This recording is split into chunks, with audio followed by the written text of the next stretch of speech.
In the late 1980s, Mr. Justice, shall we say, invested in a company called Caparo Industries, and he bought shares in another company called Fidelity plc. After looking at their official accounts, which were audited by one Dickman and his firm, but later, after buying the shares, it turned out that those accounts were wrong. Fidelity was actually far less profitable than they had reported, and therefore, Mr. Justice lost money and sued Dickman and his firm for negligence. Can he do this? Is there a duty of care here? Well, this was the situation in the very important case of Caparo Industries versus Dickman and Company in 1990, and in this video, we're going to consider it. So let's start by considering the facts of this case. So Caparo Industries purchased shares in Fidelity plc after looking at those financial statements that were audited by Dickman and his firm. Once they bought the shares, it was discovered that the company was actually far less profitable than had been suggested in those accounts. As a result, Mr. Justice sold his shares at a much lower price than he paid for them, and consequently, he lost money and sued the auditors for negligence. However, the auditors said that there was no duty of care owed to Mr. Justice in those circumstances, and, therefore, he could not sue them for negligence. The judge in the case agreed.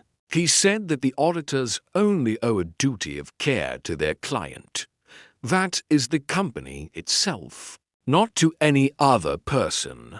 However, Mr. Justice appealed that decision, and eventually the case made its way up to the House of Lords, where a 5-member panel had to decide whether auditors like Dickman and his firm owed a duty of care to individual investors like Mr. Justice. So let's turn to the judgment of the House of Lords. Lord Keith of Kinkle said that the first step in any negligence case is to ask whether there is a duty of care. If there is no duty, then there is no breach of duty and therefore no negligence. And he went on to say that this is a relatively new question in company law because until this case, it had never been decided whether company auditors had a duty of care to anyone other than their client, that is the company whose accounts they audit.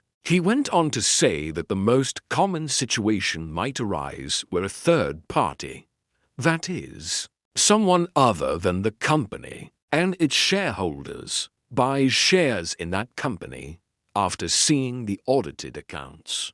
But he says, however, that does not mean that the auditor automatically owes a duty of care to that shareholder just because they looked at the accounts. There must be a closer relationship than that if a duty of care is to be established.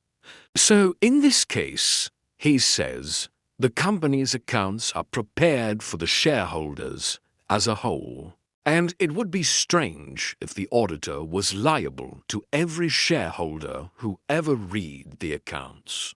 That would mean that the auditor is liable to every possible person who might purchase shares in the company, not just existing shareholders.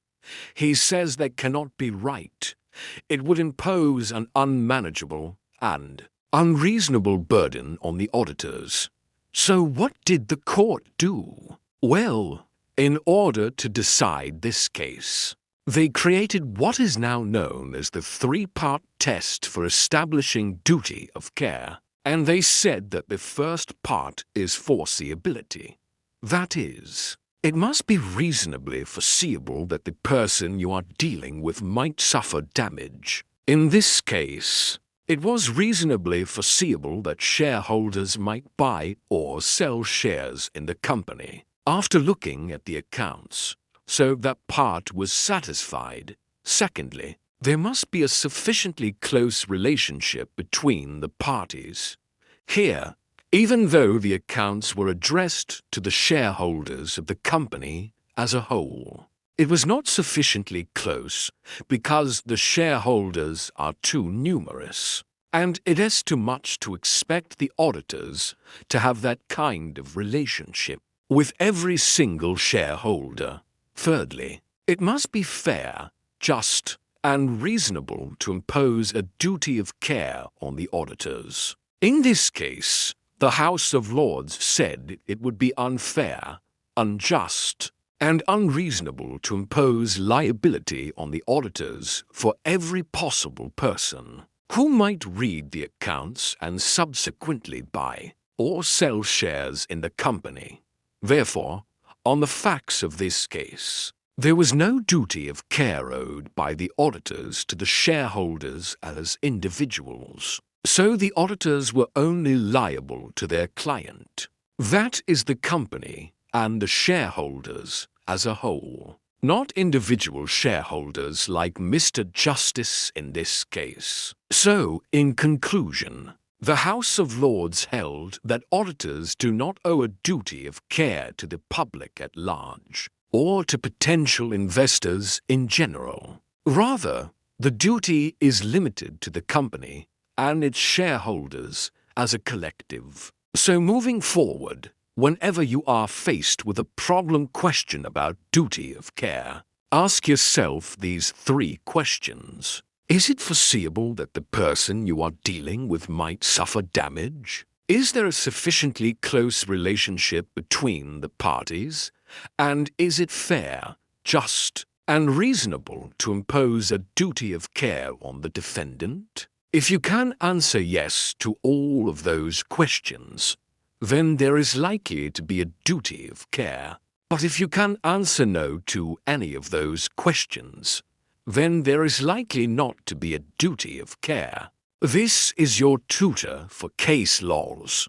If you want me to keep making these videos, then subscribe so you don't miss out on any of my future videos. And why not share this video with your classmates so that you can both succeed together? And don't forget to join our incredible community of over 20,000 legal professionals and students. You can find us on YouTube platform at Case Laws 1591.